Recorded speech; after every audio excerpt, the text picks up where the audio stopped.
Hello guys, today I'll show you how you can disable custom post type single page view for front end.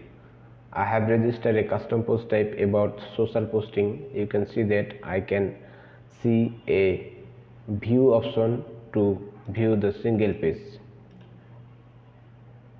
Okay, I can see there has 404 page because I did not query custom post type in front end. Now I want to disable or remove the view option for custom post type. So let's see how we can do that. Let's go to the code and you can see here I have registered custom post type with few codes.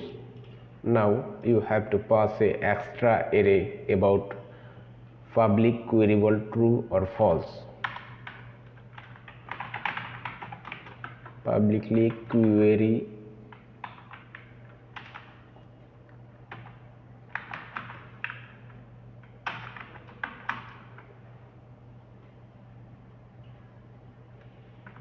false.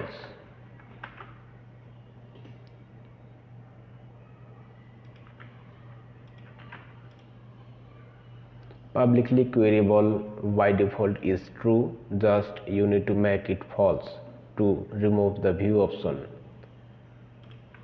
Now refresh the page. You can see that the view option is gone.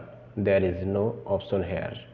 So this was a small video for you to show you how to remove the view option for custom post type. If you think my video is useful for you, so please subscribe my channel to get in touch with me. Thank you for watching. Thank you.